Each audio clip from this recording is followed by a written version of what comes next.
Hope your week is off to a great start. I'm Min San-hee with yet another edition of Foreign Correspondents. Welcome to the show. Thank you.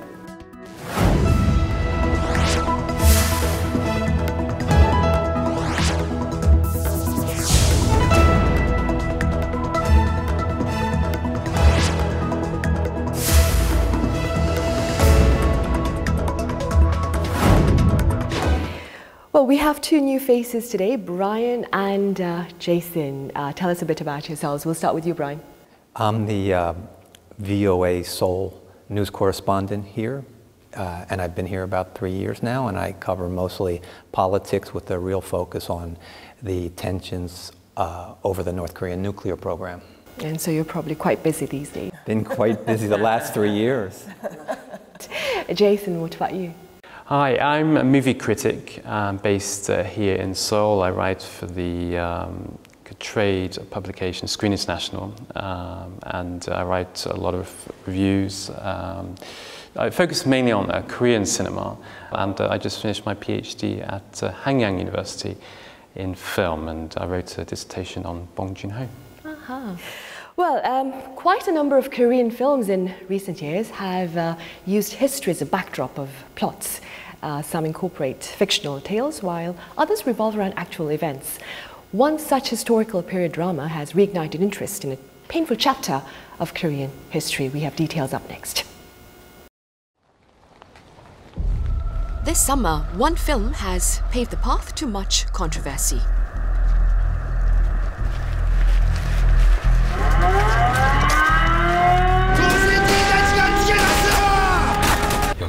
The film is Battleship Island, set against the backdrop of Hashima Island. The film seeks to depict the forced labor of Koreans on Hashima Island during the Japanese colonial rule.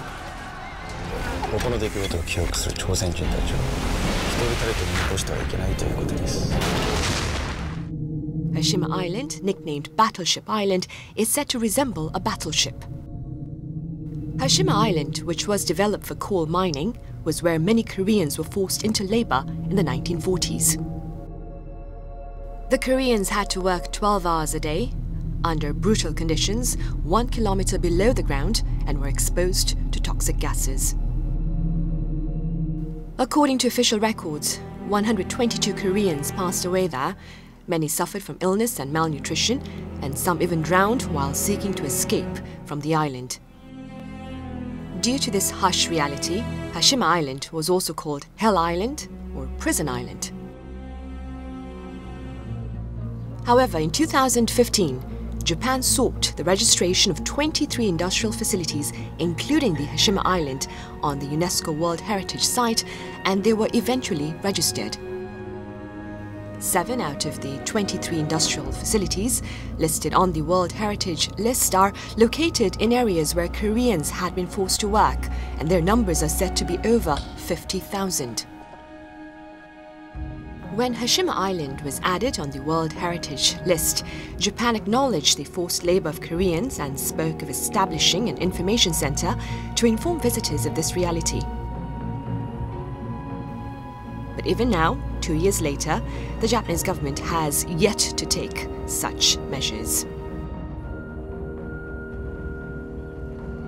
When the movie Battleship Island was released, Japan claimed that the issue of compensation for the victims was done and over with. 徴用問題を含めですね、日韓間の財産請求権の問題は日韓請求権協定により完全にそして最終的に解決済みの問題である。In response, Seoul urged Tokyo to faithfully implement the measures promised at the UNESCO meeting in July 2015, when Japan had applied for the World Heritage listing. 과거 수많은 한국인 등이 본인 의사에 반해서 동원되어 가혹한 조건 하에 강제로 노역했다는 것은 주지의 사실입니다. 정부는 일본 정부가 2015년 7월 유네스코 세계유산회의에서 약속한 조치를 성실하고 조속하게 이행할 것을 촉구합니다. Battleship Island, the movie at the site of controversy, has served to highlight a painful chapter of Korean history.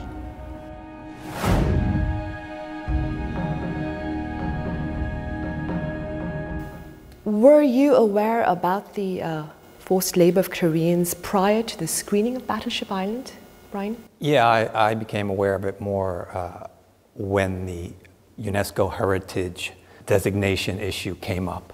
I see. What about you, Lise? Yeah, of course. I cover both Korea and Japan, so the history issues are basically, the crux of much of the dispute between the two countries.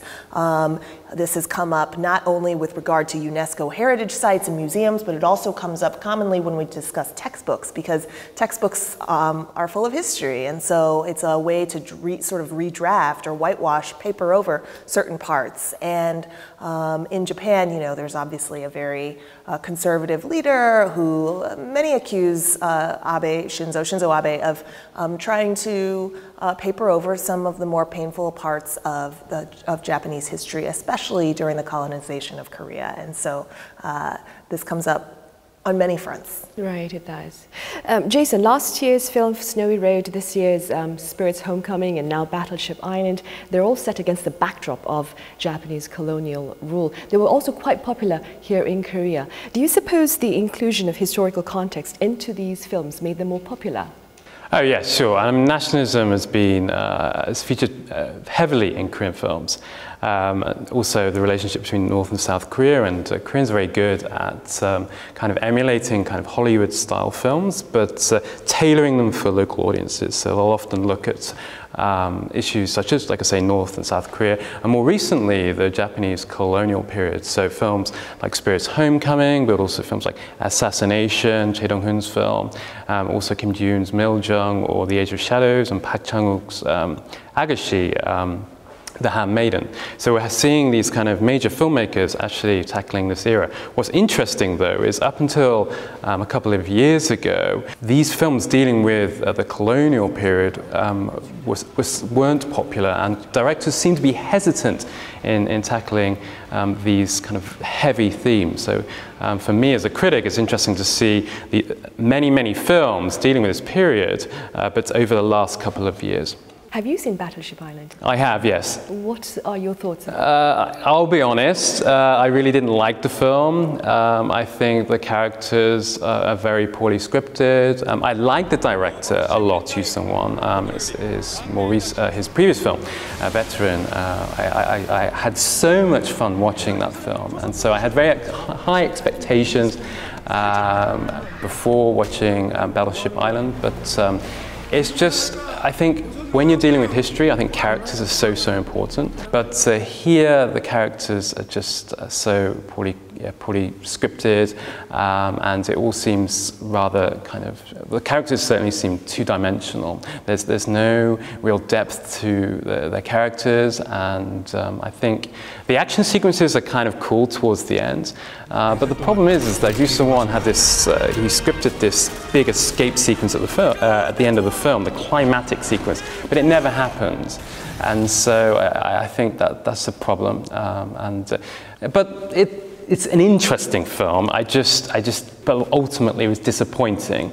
And the film performed very well on its opening weekend, but word of mouth has been very poor. And I think many audiences seem to be feeling the same way. Just one more question, Jason. If you were to rate a movie that depicts Japanese colonial rule highly, which one movie would you select? I think The Age of Shadows is a really good kind of espionage thriller. It features really interesting characters, and Sang Kwang-ho plays this kind of Korean policeman. He's torn between Korea and Japan, and so it's not just like a black and white portrayal of the colonial period. You do have good characters, bad characters, good and evil, but Kim Ji-yoon has definitely been more.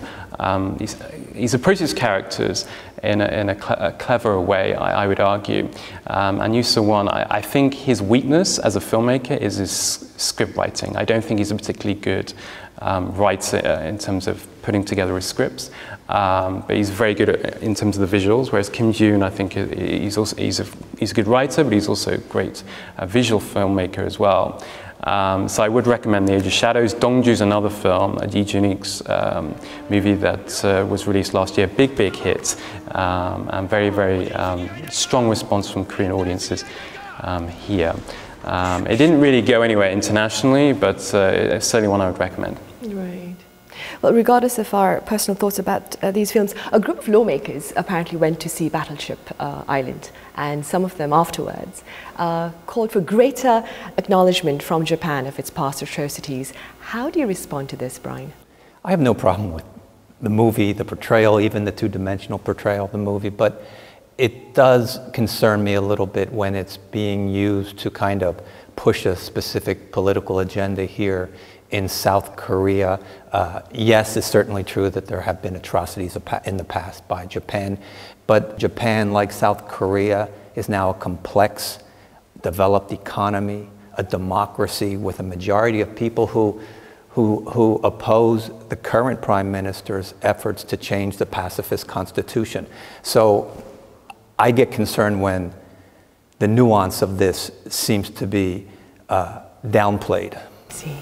Elise, to what extent does controversy surrounding a film contribute to its popularity? It depends. It depends if the film is good. If the film is good, then I think that the controversy only helps build the long tail, if you will, and more people will see it, not only because there's a hook to see it, the controversy, but then they are actually pleased with it, and it drives more sales and viewers. I think if the film is not good, it will see what Jason describes as kind of the spike and then a quick drop off. And we saw that actually in the US when there was controversy over the hacked Sony film, The Interview, which portrayed Kim Jong-un very poorly. Lots of people tried to watch it when it was released on YouTube ultimately, but then it was just not that good, right? It wasn't a really great movie. And so despite the initial burst, it didn't have kind of that long tail effect. Back in 2015, Hashima Island was granted World Heritage status by UNESCO in recognition of the site's contribution to transforming Japan from feudalism into a modern economy. What are your thoughts on this, Brian?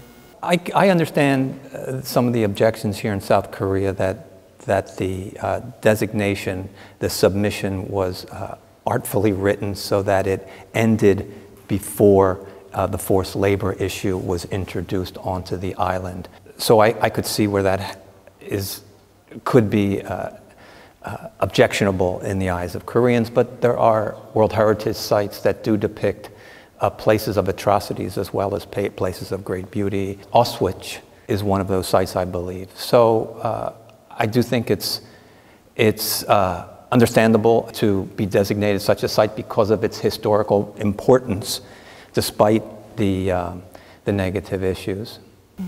What's unfortunate, though, is that a day prior to the actual listing, Japan had actually made a statement, written statement, that it was willing to allow for measures that allow an understanding that a large number of Korean laborers were forced to work against their will under harsh conditions in the 1940s there. But then after it was listed, right a day after, Japan revoked its words and claimed that no such labor existed. What are your thoughts on this, Elise? I think that if you are a country and you're playing on the world stage and you make a commitment about something to an international body or one of your regional partners, in this case South Korea, then you should stand by that agreement. I mean, you should have some integrity diplomatically. In this particular UNESCO case, they actually agreed to acknowledge these things, but then went back on their word. And I think that's what's really tricky diplomatically. Brian, I understand you've been covering the issue on sex slaves as well. Have you had the chance to ask these victims about their views about movies that seek to portray their painful plight?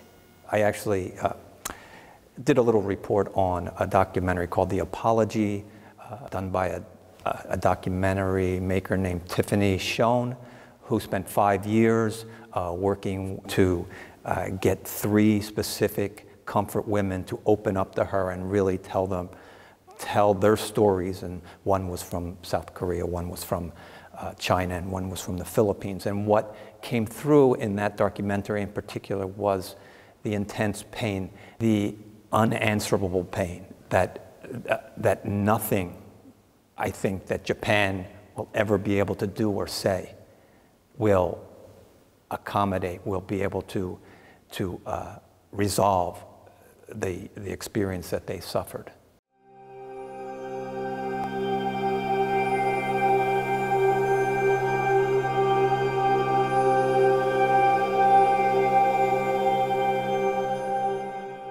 In the case of producing historical period drama, Jason, what are some crucial points to keep in mind? Well, I think you need to, characters for me are so important, and that's what went wrong with Gunamdo. And you also need to obviously pay attention to the details, but I think the problem with Gunamdo is that someone focused so much on the backdrop and try to get that right, but he completely lost sight of his characters and making sure there's enough tension in the film. And so I think one of the reasons why Memories of Murder is such a good film, I mean, this is not a colonial era film, but is that characters in the film are so strong. And the way he plays with genre is also very, very clever in that it also adds to the kind of historical backdrop too. And so you have this kind of foreground, the main narrative going along, but it's also connecting with the backdrop. And that's a really smart thing to do, and that's what some of these auteurs are able to achieve. And so I think being able to play with genre, making sure there's enough tension in the film, and making sure the characters are identifiable, characters that people feel sympathy for. The problem with Battleship Island is that you just don't care for the characters. I didn't care, what happened to the characters really. And I think audiences just haven't connected. So there needs to be a connection between the audience and the film. With Gunamdo or Battleship Island, it doesn't seem to be happening. Why are wars relatively popular backdrops to films, do you suppose? Not always. I think less so. During the Iraq War has not been a real money maker of a topic. There have been some gritty films that made it, but for the most part, audiences turned off to the portrayals in those films. I think some of the more interesting films back to the World War II era were some of these smaller tales like The Great Escape, not the great battle scenes, but kind of some individual find themselves in these terrible situations and trying to escape. But in terms of storytelling, it's always good to have life and death at stake, right? So on television, medical dramas are often very popular. In film, you see a lot of war because you could die, right? And so that can drive a lot of character development. Yeah, and it drives the tension in the film too. But the problem with war films is that for so long, we had Saving Private Ryan in what was it, '98 or something, and it's like, wow, this is a different war film. We see limbs and people getting blown up, and we see the brutality of war. And then we see so many films like Saving Private Ryan for the last 15, close to 20 years. And then now with Dunkirk, Christopher Nolan's done something different altogether, And in the film, in Dunkirk, you don't see the Germans at all. And so he's able to kind of portray the horror of war, but in a very, very different manner. Well, moving on, not all countries seek to beautify their past, if I may. Germany, for one, has well-acknowledged films that portray its past atrocities. Germany and Japan, the former war aggressors of World War II. Over the past 70 years since the end of World War II, a number of films have been released about the war crimes committed by Germany and Japan. However, the attitudes of the two countries towards their past atrocities are different. The movie Schindler's List, made in 1993 by director Steven Spielberg, has been called a masterpiece in the film industry. This film, based on a Polish village occupied by the German army during World War II, depicts the horrors of the massacre of the Jews. In 1998, the German government awarded Steven Spielberg the highest civilian honor, the Cross of the Order of Merit, for his contribution in depicting the Jewish Holocaust. In essence, Germany expressed gratitude for the accurate portrayal of its past atrocities. However, Japan's attitude toward films based on World War II is different from that of Germany. Unbroken was a film released in the US in the Christmas of 2014. The film tells the story of Louis Zamperini, an actual historical figure who fought in World War II and was taken captive by the Japanese military for 850 days, enduring all forms of cruelty. It's such a huge responsibility, and it keeps me up at night, but it is also the thing that I think has put this fire in me to have to get this job. Japan's extreme right-wing members strongly opposed Angelina Jolie's entry into Japan and the screening of the movie, saying that Unbroken fabricated the contents of the Japanese military. While Germany has taken measures to express regret over its past actions, Japan, for its part, pays respect at the Yasukuni Shrine, where war criminals of World War II are buried, and remains silent regarding its atrocities of the past. Wir werden uns erinnern, der Opfer von einst willen, unseretwillen und der kommenden Generationen willen. 閣僚が知人で参拝することに対して個人の信教の自由に関する問題であり、政府としては立ち入るべきじゃないというのが従来の見解であります。An objective look at history is necessary because brutalities of the past did create victims, and this is one unfortunate reality that cannot be changed.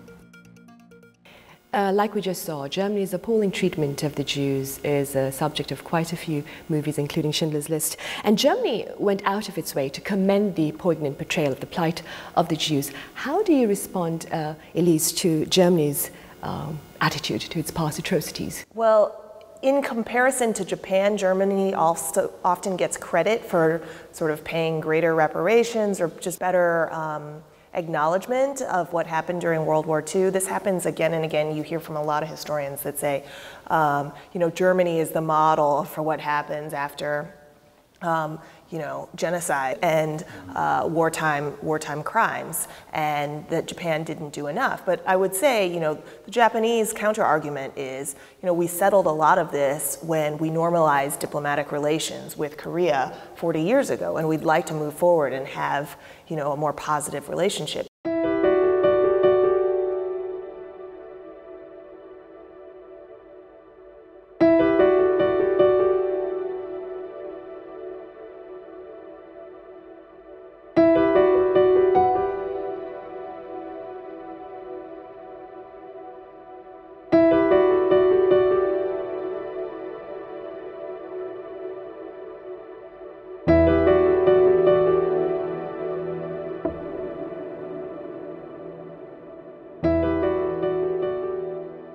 Do you suppose if Japan came right out and said, yes, there was forced laborers, there were sex slaves, do you suppose this outright recognition, acknowledgement of their past wrongdoings would perhaps ease tensions then? Because Germany has done so. They've acknowledged the presence of the Holocaust, they've made their compensation. We feel like Japan hasn't been as blunt in its recognition of its past. Well, Japan would argue otherwise. I mean, they had the prime minister back in the 90s, and is it Kono, who did more forthrightly acknowledge wartime sex slavery. 癒しがたい傷を負われたすべての方々に対し、心からお詫びと反省の気持ちを申し上げる。戦地に移送された慰安婦の出身地については、朝鮮半島が大きな比重を占めていたが、その募集、移送、管理なども還元強圧によると総じて本人たちの意思に反して行われた。We are Americans, American journalists. Jason's British, and so when we look at it from our country's perspective, it does seem like this has gone on for a long time and should have been resolved, or at least not be so much part of current disputes, especially when the two countries have so much in common and then have this common North Korean threat to deal with. Okay, well, before we go, this will probably be our last question. Brian, we'll start with you. What can the Korean government do, perhaps, to ease the painful memories of the victims of war atrocities? That's a difficult question. The comfort women in particular are very old at this point.